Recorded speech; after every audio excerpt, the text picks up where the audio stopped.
Then you have to go back to the 50s and 40s with Oklahoma and Notre Dame to find repeat champions. Kirby Smart is trying to do that about 98 minutes away from the start of this national championship game. And pleased to be joined by the new head coach at Colorado.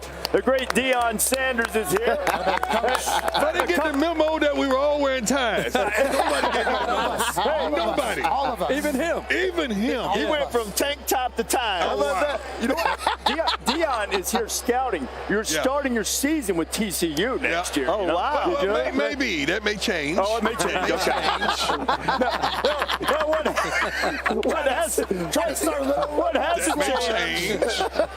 What hasn't changed is the difficulty of repeating. You know what it's like as a player. You were able to repeat as a Super Bowl champion and then tried to do it with the team the following year, and it didn't work out.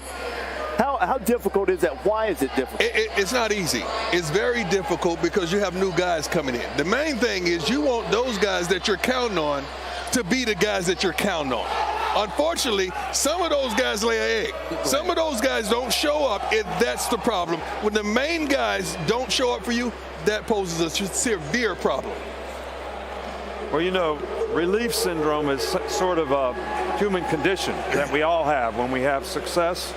And success is not a continuum, it's momentary. So how do you get people, as you say, everyone to refocus and recenter and do the things they need to do to continue to face the challenges?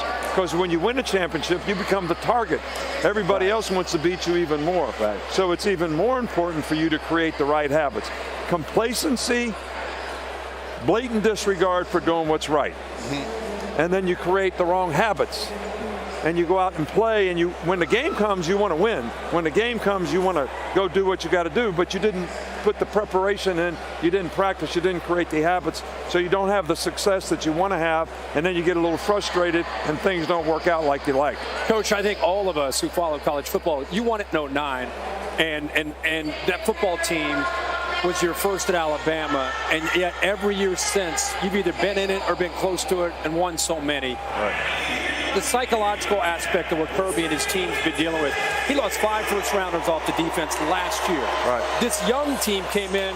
His selling point to them was what you heard from A.J. McCarron. You haven't done anything yet. That was the guys that are in the NFL now, and they really bought into that. Do you have to play kind of psychological warfare with the guys to get them ready that second year? There's no question about it. But some guys buy into it, and some guys don't. And just like our team last year, after we won in 20 and 21, I was so frustrated with our team because we weren't practicing, we weren't preparing, we were doing the things we needed to do, and we go play at Texas A&M and lay an egg, get behind 24-7, come back, get ahead 38-31 with 5 minutes to go to the game. I look at the scoreboard and I say, what am I going to say to this team if we win? Because we played so poorly.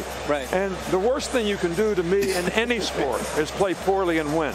Because then nobody wants to respond the right way to correct the things you need to correct. So it's a really, really difficult task. I think Kirby's done a great job with this team because they haven't skipped the beat. They played well all year long. I think you and Bill Belichick have obviously done a fantastic job of being able to continue greatness. And, you know, I don't know if it was you, Bill, or maybe Prime talking, but obviously the enemy of great is good, right? Because once you get good, you start getting content. You don't want to continue to work. The enemy of a dynasty is winning one championship and letting it go. Prime, you're obviously going to Colorado, a place that's been looking for some sort of championship for 20 years. You're also one of the greatest speakers I've ever heard. You're Kirby Smart talking to these boys, and let's act like you're going to be doing this in Colorado in a very, hey, we're trying to win now, in the very near future. What are you saying to your team? Well, first of all, you got to get their guys, their main guys. They don't have to buy in. This is how we do it. This is what we do. So it's just consistency. It's the consistency that has to be established, not only on the practice field, but off the field. And those guys have to be the same. You can't get here and all of a sudden change. You don't want to see a different mannerism of somebody, and especially the coaches. See, everybody's talking about the players, but you got to coach the coaches too. The coaches cannot get complacent, and they can't look around and start thinking about jobs and going elsewhere and thinking about their next move. They have to be consistent as well. When I was drafted in 1992, the Washington at that point was the Redskins, now the Commanders. They had won the Super Bowl. And Coach Gibbs, he was so stressed trying to win it again, trying to repeat. And he used to talk about that. He would talk to the players and he would talk to the coaches. And I remember we played Atlanta. and Deion Sanders was on the Falcons. And it was like one of my first games. And here I am about to return the punt. Brian Mitchell was back there with me. He threw a lateral. I took the punt all the way to the house. My first touchdown. Yeah. I'm excited. I'm happy. Deion, what happened after that? I was so mad. I was so upset. I wasn't even returning punts. I told the punt returner, get the kickoff return. Get off the field. I got this. I took it to the house and looked over at Desmond and said, what? What? That's the pressure of trying to repeat, baby. You know what I mean? That is crazy. He took it personal. That's awesome. Deion, it's great to have you with us. And Thank you. if you decide that the TCU Colorado game's not happening, let us know first. Arizona State may happen. That's what I'm saying. Hey, all we need is a duck out here. We can do a commercial. Coach Deion Sanders talking repeat. Hey, this is a championship feel, isn't it? 92 minutes away from kickoff. Team Hotel, Kirby Smart with the national championship, 5 SEC East titles, couple of SEC championships. His calling card is defense. The last couple of games, well, they've played better offenses, particularly Ohio State.